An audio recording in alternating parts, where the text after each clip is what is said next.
And this is Kathy Grace. I'm the co-director of the Graduate Center for the Study of Early Learning. And I'm so happy to have with us today one of a longtime group of friends. And I feel like I've known him since he just started in the whole job world and just about half. Dr. Jason Dean, who is the Senior Vice President of Path Company, and he has done a lot of things for early childhood education and K through 12 education that some folks may not realize. Jason has previously served as Vice President of the Economic Policy for Mississippi Economic Council. He's a former board chairman of the Mississippi State Board of Education and Governor Haley Barbour's education advisor, and was a White House fellow assigned to the U.S. Department of Education. So he's had quite a path in terms of where he's been and where he's doing now. So Jason, thank you so much for being with us. And could you tell us a little bit about your job and how you feel about your connections in education and how that fits together? Yep, absolutely, and great to see you again, Kathy. It's like you said, I feel like I've known you since the beginning, and appreciate what you do for the state of Mississippi and for kids in particular, over the course of your career. So I changed jobs actually this year. Worked for a aerospace company for the last 8 years, and got to go to Washington, D.C. 20, 30 times a year. And after a few years, I was getting a little old and too much time away from the family. So I had an opportunity to join Path Company, a company that was founded by Mississippi, and a lot of us know Nathan Wells, who served as chief of staff for Speaker Gunn, and a guy I've known for a long time. And the nature of our work is to go into public infrastructure and upgrade it using various sources of money. Sometimes it's debt that they take on, but currently with all the COVID dollars focused on infrastructure, we're able to access a lot of that money and upgrade everything from air conditioned units to establishing electric vehicle fleets and putting solar arrays. So it's very fun work. I'm in school districts and community colleges and universities, talking to a lot of their leadership and ways to figure out how to save them money to refocus it on education. So it's a nice way to bring my education policy world with my business experience and do something for public sector in Mississippi.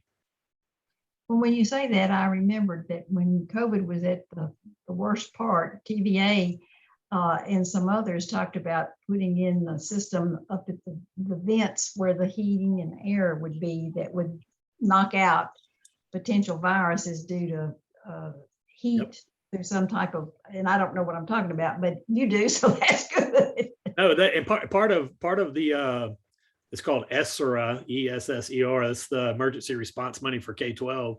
There are 10 or 12 allowable expenses, one of which is for air quality upgrades. And currently in the state of Mississippi, there's $1.6 billion available for K-12 schools. So forever and ever, we talk about not being able to do stuff because of money. Well, that's not the problem now. It's just the capacity and minding the rules and compliance and making sure we're doing everything appropriately. But money's not the issue now, at least for most things.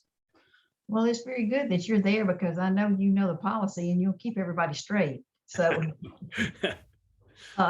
and you're right. There's a lot of money, and it's just how wise we are and how we spend it, and that includes early care and education as well as K-12. Right.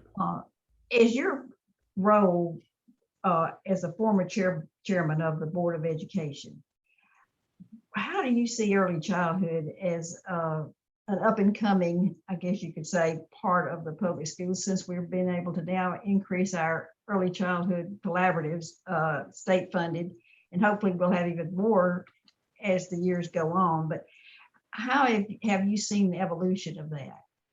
Yeah, well, one thing that's breaking news to some degree, in September of this year, I was appointed to the Madison County School Board. So it's like you can never leave the family. I thought that, my days, I left the state board in February, and I thought that was kind of, a great 6-year run I had, but that was that. But now I'm on the Madison County School Board, which I love. I mean, I have 3 kids in public school, and happy to make a contribution, and love the people, doing the work in Madison County. But the question, and we talk about early learning already in my orientation. That was one of the big topics is, what are we doing? We actually have a a pre-K center at the central office in Madison.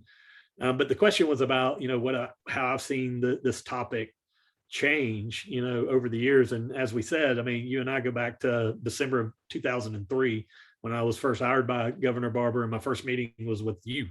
And I, didn't have an appreciation for the policy issue, but what I've seen over the last 20 or so years is we picked up right at kind of the point where a lot of people were starting to embrace. I remember the Dr. Ramey and this approach of saying there's actual brain physiology at play here, and really appealing to the public sense of what is intuitive for a lot of people, but putting it as almost a biological argument that kids who don't have access to education before kindergarten, synapses don't develop in the same way, et cetera.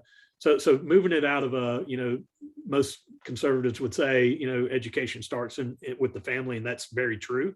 But moving it away from that to say in absence of that, here's what biologically happens, and you're setting kids up to have a tougher educational experience. And so that was a pretty seminal moment, and I would even call it a shift in the paradigm, where you started having conversations with people on the right who were previously hesitant to embrace this idea of early childhood education as a public policy issue. Now bringing it in, and Governor Barbour deserves a lot of credit, and Mrs. Barbour for backing that. And that was in the beginning of the establishment of Excel by 5, and then we move into the Bark Snell's embrace of early childhood education and MEC. And you start seeing this movement in the business community in that partnership, and that ultimately, I think, led to the legislature adopting the early learning collaboratives, which were still are pretty significantly underfunded, but as a policy they support, and it's is always one of the State Board of Education's major funding initiatives to increase the funding for that.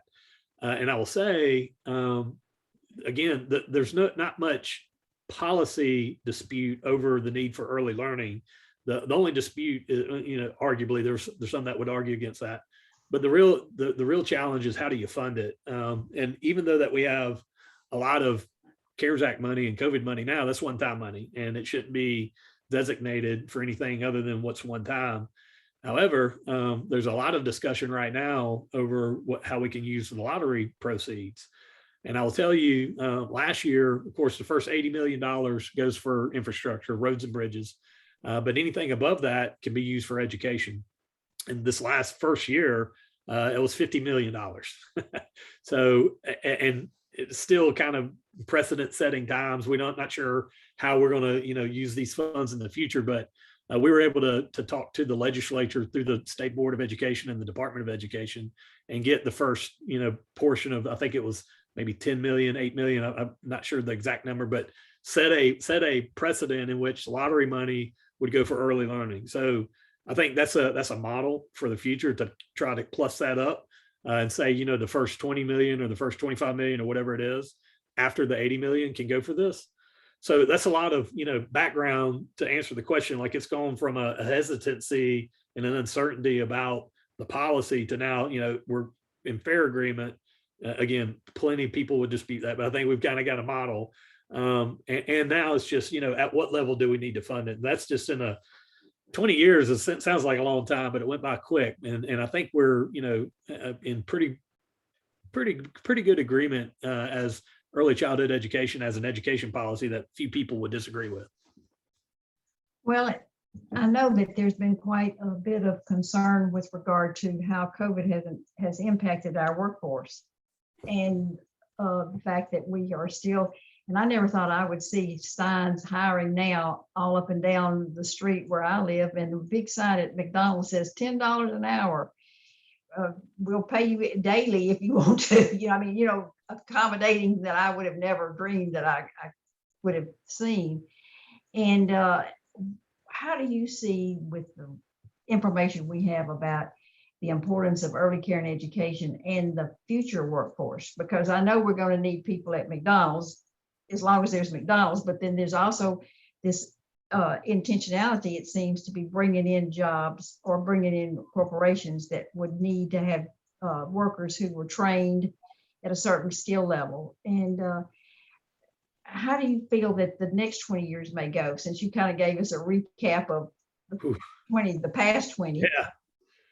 Yes. So that there's two parts to this answer. I'd say, I think the here and the now, we have to do a better job in establishing the fact that folks who have to find childcare because they have to go to work have to have childcare that's affordable and safe and reasonable. And if we can, add an education component to that, then that's bonus. We should be adding an education component, no matter what your setting is. If that's Head Start, if that's an at-home care facility, if it's at a church, wherever a child is getting care, there should be an education component to it.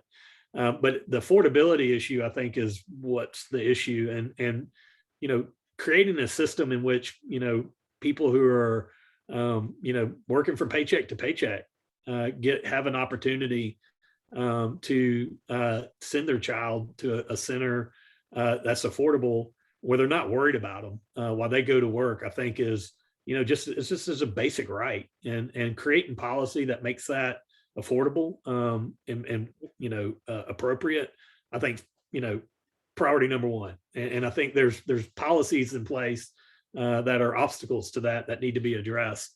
And there's, creative ways to, use our TANF dollars and our child care certificate money, tiered reimbursement that we've talked about forever, that can get there. And I know that the legislature has some decisions to make on that. And while we have a largesse right now in our above sine die revenue estimate, that's again one-time money.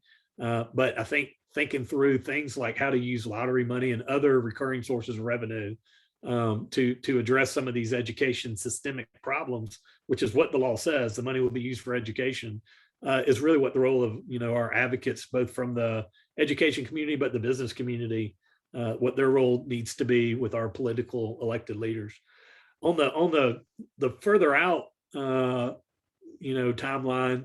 I was just having a conversation with someone this morning about the role of automation in a lot of these jobs that we have in Mississippi that we are very proud of, but their advanced skills manufacturing are probably the lowest hanging fruit for automation through robotics, which then is a concern for people who would normally take those jobs.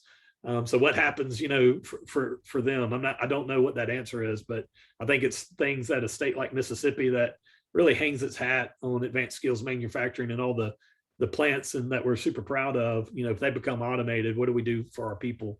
I think those are conversations that are more futuristic. But 20 years is 20 years. It was went, in a second for you and me, and we'll look up and it'll be 20 years. So. Well, I hope I'm here in 20 years, number one. I know you will be. I'm kind of on the cusp there. But, as you mentioned things about automation and robotics, and obviously this is going to require some problem-solving skills on the part of the workers, not just being able to read a simple instruction manual, but to go way beyond that. And some of the things that you've been aware of and that you've been advocating for is a good foundation in early care and education, so that we can move. Yes, all children need to be readers, but we also need to have readers who comprehend and who can solve problems. So I think this is my opinion, that we've had a lot of focus on children being able to read fluently, which is a thing that's a basic. That's absolutely basic. But now we need to kind of continue that forward progress to, we also need problem solvers, and we also need people who within the workforce have good, what people have referred to as soft skills, being able to show up on time, getting along with folks, being able to multitask. And do you think the business community is beginning to see the connection between, as you mentioned, Dr. Ramey, brain development? Because we know now, with even more science in the last 20 years, that the early wiring of the brain around the soft skills occurs between birth and 8 in there. Do you see the business community getting more of a connection, as you mentioned? Because first of all, educators had to be sold on early care and education. How are the business people in their progress in this? So I would, it's, I give a lot of credit to MEC, Blake Wilson before Scott, and Scott Waller now, really embracing early learning as a core value that MEC would support. But I was there when this was being, Mississippi Building Blocks was embraced as, a program that we would, go and tour the state and promote. And the people who were behind that, I distinctly remember conversations, are people who are still in charge of corporations today, like Mayo Flint at AT&T and Haley Fazzackley at Entergy Mississippi. And it's going to take, people like that, not just MEC and not just Kathy Grace, because I, say this with all due respect, you guys are kind of like the usual suspects. Y'all, they see you coming and they know what you're going to say because you've just done it so well for so long. But having a David Rumbarger or somebody from Toyota talking to political leaders now makes it the concept of early childhood education coming from a different context and a different perspective, and those folks get it. I mean, I've talked to all of them, and they understand the connection between good, productive, efficient employees and the connection with their educational experience. And that to what we've established, that begins at the beginning. And if you don't, again, I will say over and over again, that should primarily take place in the home with your family. Period. That's a fact. But the question has been, in absence of that, what should happen? Do you want to ignore the fact, or do you want to try and create public policy that's beneficial to the greater public good in the long term, where you would focus some of your resources? And that's the real debate, And again, I would say nobody's really questioning that as much as they're questioning, how do you pay for it? What are the recurring sources? And we could kick the can down the road over and over again, but that's why I'm somewhat encouraged by the fact that we have some agreement around the early learning collaborative. If we can bolt on and grow that as we go, my experience, Kathy, was in the beginning, there were 4 or 5 distinct camps, and it just gave political leaders all the room that they needed just to say, until there's agreement from the community, we're not doing anything. We're not going to pick. We're not the ones that can pick. And it just gave an excuse. But it seems now that they're together, and if the education community is together, the workforce, economic developer, corporations can be together. And then that really takes away any excuse, for lack of a better term, that legislators would have to help increasing, the amount that's needed to address our early learning, issues. Well, I know we could talk for 2 or 3 days about all the different things, and I do appreciate so much the time that you've given us so far. I want to ask you one other question, and this has to do with a comprehensive early childhood program that involves health as well. I know last week you probably saw this report that we see juvenile diabetes skyrocketing over the last several months, and particularly Mississippi is ranked in a very precarious ranking across the country as far as having a big uptake there. And with regard to, and I'm back to the workforce, with the workforce beginning to make the connection between a good, strong early childhood program, do you see that there's also starting to be connections between the workers who have to be off because they're sick, or they have to just leave jobs sometimes because they're unable to do them? And then in the future, when we talk about a comprehensive program in early childhood, that's one of the things that we want to also include is how to connect the children and the families with health providers, and also mental health, because that's another big issue that's come up. Have y'all talked about that in any of your current roles? Well, let me answer it like this. So before COVID, I was chairman of the board for 2.5 years. The last 1.5 years through COVID, But the first year before COVID, I got a chance to go to different conferences and hear different national thought leaders. And it was clear there were several kind of developments, that I felt like, that were the U.S. Department of Education was going to start considering. I think it didn't really matter who was going to be in office. One of them, mercifully, is to kind of step away from this, accountability model where we test every kid every year. That was percolating, and I still am very hopeful that we'll find the political will to address, the testing challenge. I heard a lot about civic engagement and civics, and sort of that being an underlining of some of the crises that we're seeing in the public arena today, is just a complete lack of understanding of how our institutions work. But another one that I've heard developing was around this, more of a marriage of education and health, and it being a holistic approach to the child, where you're slowly inculcating health variables along with the education component, recognizing that those two aren't, separated from each other.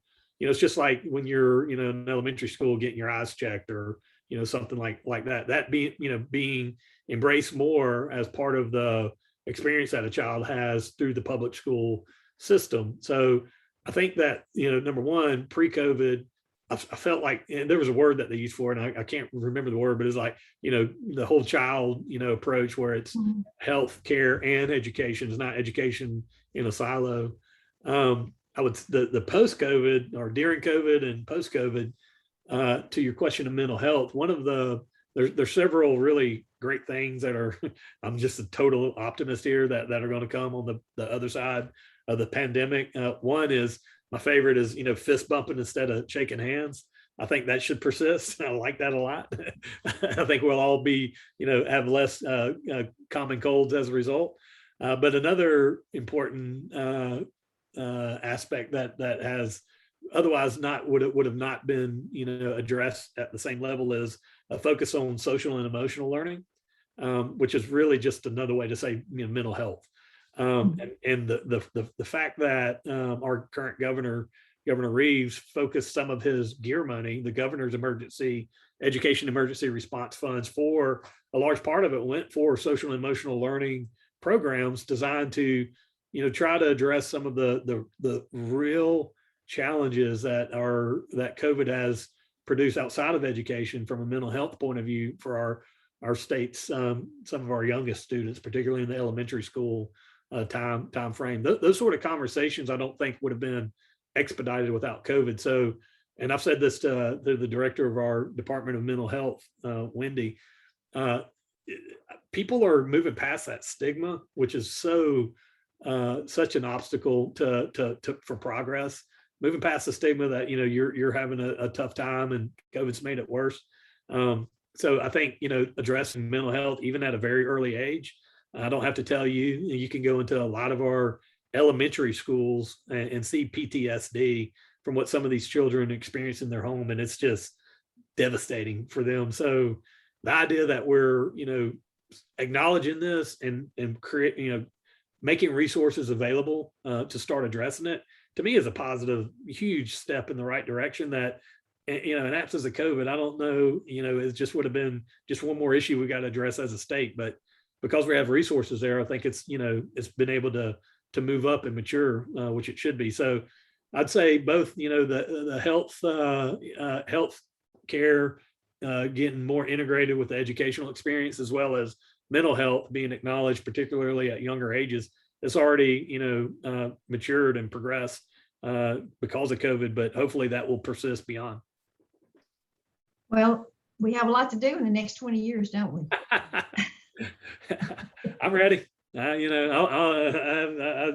It's an exciting time. I don't have to tell you. I mean, I said it earlier and I'll say it again. Currently there's billions of dollars in Mississippi. There's recovery dollars. There's sine die above revenue estimate for the last fiscal year, $1.05 billion. Currently, in mid-October, there's about $300 million above the sine die estimate and we haven't even started, appropriating the 1.8 billion in American Rescue Plan money that the Congress has appropriated for Mississippi at the state level, not to mention the 1.3 billion at the county and city level, and the 1.6 billion I mentioned for schools. That's just, not to count HERF money at the higher ed. I mean, so my point is, we've, moaned and groaned forever about not having money to do anything. That's not the problem right now. It's the capacity to pull it down and put it into the right hands, and having a smart strategic plan to make sure we don't squander it. And for the love of God, don't send it back. Absolutely. I can't agree with you more on that. But I think that this is what you've summed up, is that we need wise people. We need wisdom, and we need thought leaders who can think above politics. That's right. Regardless of what your party happens to be, or even if you have a party. Right. And I think that we are equipped to do that. So let's just be optimistic and think that all of this is going to come to play with the right people in the right places to help make opportunity, enormous opportunity. Probably a once in a lifetime. I hope we, I hope we're not dealing with this ever again. But let's make hay while the sun is shining. Well, thank you again, Dr. Dean, for your time. And as we move through this, I may give you a call, and we may have a conversation if you're available in 6 months or so we can catch Always up. for you, Kathy. Thanks again, Jason. Bye-bye. See ya.